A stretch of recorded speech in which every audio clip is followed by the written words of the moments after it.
வணக்கம். நான் எழுதிய விவசாயி மகள் என்ற சிறுகதையிலிருந்து ஒரு பாடல் தரப்போகின்றேன். அந்த கதை மிக அருமையாக இருக்கும். அந்த பெரிய பண்ணையாருடைய மகள் விவசாய கல்லூரியில் சேர்த்திருப்பார் கோயம்புத்தூரில் இருக்கின்ற ஒரு மந்திரியினுடைய மகன் அதே கல்லூரியில் விவசாயம் படித்துக் கொண்டிருப்பான். 2 பேருக்கும் காதல் உருவாகும். காதல் உருவாகின்ற காலத்திலே 4 ஆண்டு காலம் வரையில் இருவரும் பேசாமல் இருப்பார், பார்த்து கொண்டு தான் இருப்பார்கள். அதன் பிறகு அந்த பெண்ணை பார்த்தால் மிக அழகாக, கம்பன் வர்ணிப்பதை விட மிக அழகாக இருப்பாள் அந்த பெண். அந்த பெண் மேல் மிகவும் ஆசை வைத்து விடுகின்ற மந்திரி மகன். அந்த சூழ்நிலையிலே இப்போ கண்ணு மட்டும் பார்த்துக்கிறாங்க. எப்படி மிதிலை மாநகரிலே ராமன் மிதிலையிலே சென்று கொண்டிருக்கின்ற பொழுது மேலே உப்பரிகையில் நின்று கொண்டு சீதை ராமனை பார்த்து காதல் கொள்ளுகிறாளோ, அதை கம்பன் எவ்வளவு அழகாக எழுதியிருப்பான். அந்த காதல் இந்த காதல், அதை விட சிறந்த காதல் இந்த காதல். அதை கம்பன் எழுதியிருப்பான். எண்ணரும் நலத்தினல் இணையல் நின்றொழி கண்ணொடு கண்ணினை கவ்வின்னு எழுதியிருப்பார் கம்பர். காதல் என்பது மிக விரித்தனமானது என்பதை கம்பன் காட்டியிருப்பார் அந்த இடத்துல. கவ்வி, ஒன்றை ஒன்று உண்ணவும், இவன் கண்ண அவ கண்ணு உண்ணுது, இவங்க ராமன் கண்ண சீதை கண்ணு உண்ணுது, சீதை கண்ண ராமன் கண்ணு உண்ணுது. எண்ணரும் நலத்தினல் இணையல் நின்றொழி கண்ணொடு கண்ணினை கவ்வி ஒன்றை ஒன்று உண்ணவும் நிலை பெறாது உணர்வு ஒன்றிட அண்ணலும் நோக்கினாள் அவளும் நோக்கினாள் என்ற விதத்திலே அந்த பாடல் எழுதியிருப்பார். அந்த மாதிரி இந்த பொண்ணு அழகாக 2 பேருமே பார்த்துக்கிட்டே இருக்கிறாங்க. 4 ஆண்டு கழித்து ஊருக்கு வராங்க. அப்பம் மந்திரி விடமாட்டேங்கிறாரு. அவன் விவசாயியை ஒப்பம் கேட்காம பொண்ணு கேட்காம தரமாட்டாங்கிறாரு. அப்பொழுது இந்த பையன் நாங்கள் கல்யாணம் பண்ணிட்டு இங்கே இருந்துடுறேன்ட்டு கல்யாணம் பண்ணிட்டு அங்கே இருந்துடுறாங்க. அப்போ பெரிய பணக்காரவங்கள கோல்டு சுட்டோடு தான் படுத்துருப்பான் இப்போ பார்த்தாலும். அப்போ இவன் விவசாய மகள் விவசாயம் பண்ணுவதற்காக வேண்டிய அந்த பொண்ணை விவசாயம் படிக்க வச்சார் அவங்க அப்பா. அப்போ அந்த பொண்ணு பாடுற மாதிரி ஒரு பாட்டு அந்த கதையில் நான் எழுதியிருப்பேன். 10 மணிக்கு எழுந்திருக்காது,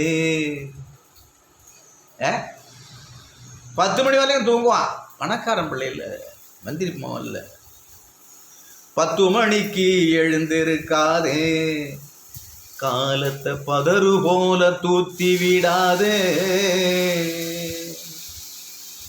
கோபணத்தை வரிஞ்சி கட்டு, கொல்லையில இறங்கி வெட்டு, கோட்டை கழட்டி எரியா, நீ கோட்டைக்கு சோறு போடையா, ஐயா கோட்டைக்கு சோறு போடையா.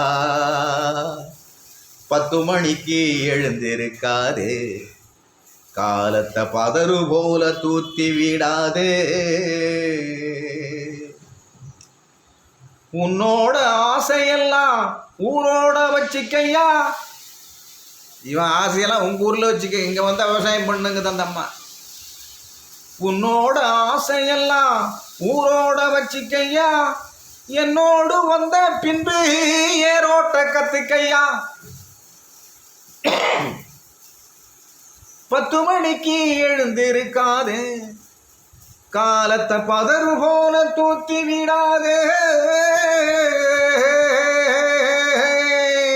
அருமையான வரிகள். விவசாயம் படிச்சு புட்டு வேற வேலை கேட்கிறீங்க, விவசாயம் படிச்சு விட்டு வேற வேலை கேட்கிறே. என்கிட்ட தான் ஆயிரக்கணக்கான நிலங்கள் இருக்கடா, ஏக்கரான நிலங்கள் இருக்கிற, அதில் எழுந்து உழ. விவசாயம் தானே படித்தேன், விவசாயம் செய்வதற்காக தானே விவசாயம் படித்தேன்.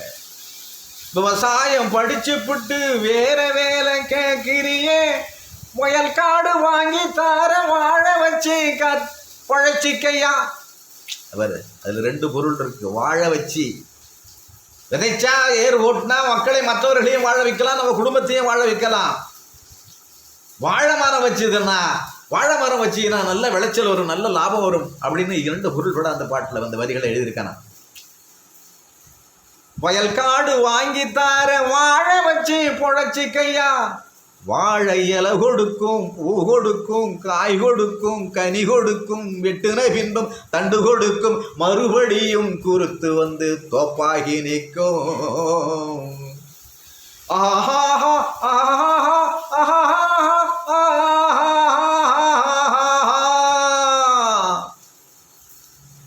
வாழை இலை கொடுக்கும், பூ கொடுக்கும், காய் கொடுக்கும், கறி கொடுக்கும், வெட்டினர் இன்பம் தண்டு கொடுக்கும், மறுபடியும் குறுத்து வந்து தோப்பாகி நிற்கும். மீண்டும் பூவோடு நாரா மணக்கும், வாழ பூவோடு நாரா மணக்கும். 10 மணிக்கு எழுந்திருக்காது, காலத்தை பதறு போல தூத்தி விடாது. என்னோட அம்மா அப்பா ஏறு ஓட்ட போயிடுவாங்க,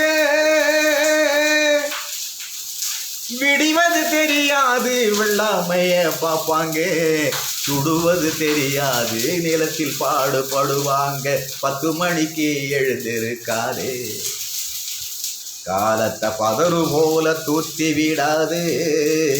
கோவணத்தை வரிஞ்சு கட்டு, கொல்லையில இறங்கி விட்டு, கோட்டை கழட்டி எரியா, நீ கோட்டைக்கு சோறு போடையா. ஐயா கோட்டைக்கு சோறு போடையா. அருமையான விவசாயிகளுக்காண்டி இந்த கதையை நான் எழுதினேன். வணக்கம்.